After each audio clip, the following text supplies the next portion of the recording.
Next up, we're going to have a lecture by Soto addressing the global crisis and our global urgencies. It's really bright. 1, 2, 1, 2. 1, 1, 1. Okay. All right, guys. I'd like to thank everybody for coming. Today I'm going to be talking about some of the global crises that humanity is facing and how our political and economic system is not equipped to resolve it. According to the EPA, the Environmental Protection Agency, we are using 1.5 Earths worth of resources. This means it takes now the Earth 1 year and 6 months to generate what we use in 1 year. This is a huge problem. Moreover, moderate UN scenarios suggest that if current population consumption trends continue, we will need the equivalent of 2 Earths to support us by 2030. That is 18 years from now. It doesn't take much to understand the implications of what this means. More war for resources, the 1 billion figure of starving people today will drastically increase, and the middle class will eventually disappear, giving the literal meaning to the phrase the haves and the have-nots. If there's no debate about whether this information is true, then one has to truly internalize what this means. How would this affect you as an individual or your friends and family? But perhaps this is still too abstract, so let's get into some specifics. Let's talk about the scarcity of an essential element we all need to survive: clean water. We have a clean water crisis. Now, don't get me wrong, many isolated places have had this problem for a while, but now it's global. While nearly 70% of the world is covered by water, only 2.8 is fresh. Only 1% of fresh water is essentially accessible, with much of it trapped in glaciers and snowfields. Boiling it down, only about 0.007% of the planet's water is available to fuel and feed its 6.8 billion people. I mean, I think a lot of us have heard these figures before, but according to Nature, the publishing group, in 2010, about 80% of the world's population live in areas where they are threatened by water security.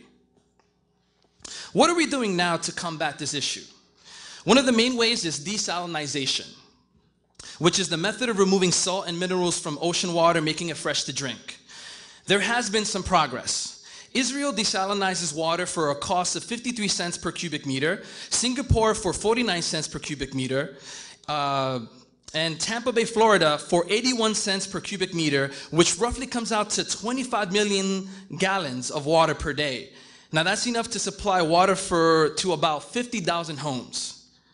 These numbers are not as impressive as they sound. We're going to need a lot more to decrease the threat of water security. It also requires a lot of energy to desalinize, which then exacerbates the peak oil crisis. Not to mention, it takes a huge toll on the marine life in oceans. This is a step in the right direction, but it is not sustainable. See, there are ways to do this where you don't get these negative byproducts, but it wouldn't make it monetarily economical. And here lies, once again, the irreconcilable opposition between what can be done with optimized technology, ingenuity, technically, for all, and what's economical or what's profitable for a few. Let's continue to another fresh life essential resource: topsoil. Topsoil is the upper outermost layer of soil, which is conducive for most of the Earth's biological soil activity. And yes, my friends, we are also entering an era of topsoil scarcity. And for those who haven't put one and one together, this is where we get our food from. According to a study conducted by researchers from the University of Sydney, all the world's topsoil is set to vanish within the next century if current patterns don't change. In Australia, soil is being lost 5 times faster than it's regenerating through natural processes. In the US, it's being lost 10 times faster. In Europe, 17 times faster. And in China, 57 times faster. Now, I've been accused of being maybe too sensitive, you know? But I don't know about you guys, but this stuff really makes me shudder, you know, like inside. In a Financial Times article that deals with this issue, the headline reads, "Superpower is ready to feed the world." Now, this is a country that, because of this crisis, is now exporting a lot of agricultural products. Does anybody want to guess what country this is?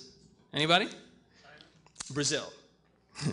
Brazil, because of this topsoil crisis in many countries, Brazil has become the top exporter of chicken, beef, orange juice, green coffee, sugar, ethanol, tobacco, and soya beans.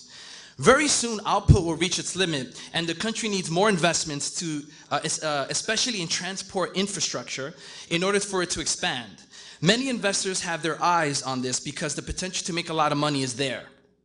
But the reason I'm focusing on this point is because no matter how fucked up things get in the world, it shows how we as society are still responding to these issues in an individualistic, profit motive standpoint, as opposed to analyzing it from a bird's eye perspective and fathoming holistic and technical solutions. So the question becomes, why is it that our present political and economic system is incapable of resolving any of these problems? Let's begin with the economy. Well, you know, things can get complicated with the economy. So let me highlight one fundamental aspect about our monetary market system. Our economy has to continuously grow and expand for it to exist. It's inherent to the actual system, which means that regardless of how many people are in the world, regardless of how many resources we have to our disposal, people must consume in order to keep the economy alive. So if this is a graph, infinite growth, the economy, and then we have finite resources, the reality of our world.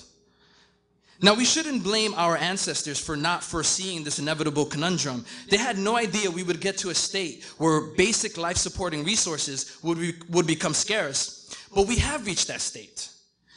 If there's any hope we're going to transcend this ridiculous infinite growth paradigm, we have to move to a steady state economy. Now, let's move to our political system. Some of us feel that politicians and the state generally make decisions for the better, to benefit its people. Now, if you believe that, then we're going to have a separate conversation after this event. But to be fair, there are usually two general opinions on this matter, or a combination of the two. There are some who believe that many people in power have conspiratorial, nefarious intentions against the very people they serve. Others believe that in the two-party system, look, it just takes some time for things to change, right?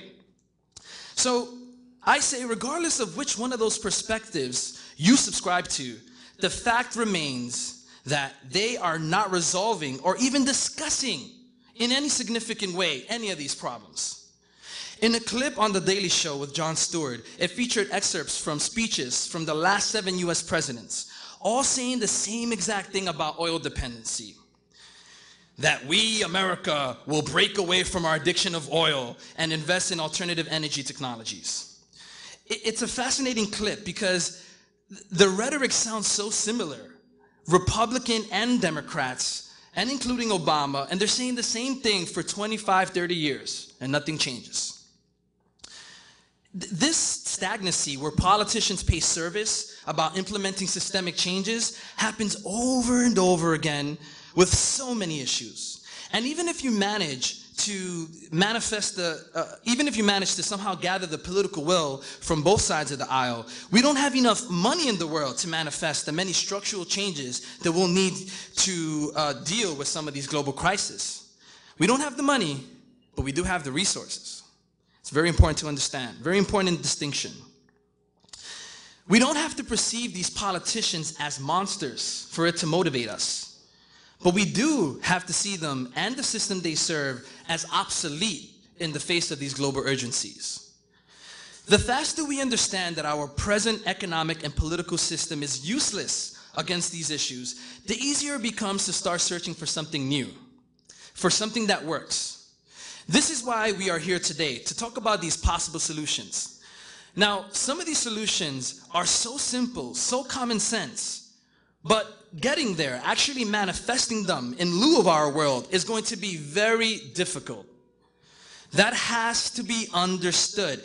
Any possible solution that might get us out of this mess, by default, is going to be very difficult to accomplish. So throughout this event, you might start telling yourself, yeah, that's a good idea, but how are we going to get there? How are we going to actually achieve it? Well, that's a good question. You should totally ask that question. But don't reject these ideas for that alone, because all possible solutions that might lead us into a different path will be a challenging uphill battle. it is not going to be easy. I also want to add here that if the ideas we talk about don't speak to you in some way, if they are not engaging, if they perhaps don't seem feasible, or if you just feel that they're not rational, that is okay. We thank you and we bid you adieu. However, you better start searching for ideas or possible solutions you feel can be implemented or that you can stand behind, because regardless of how you feel, these global issues are very real and it's only getting worse, and we are entering that worse stage. I want to end with a quote by the author Thomas L. Friedman.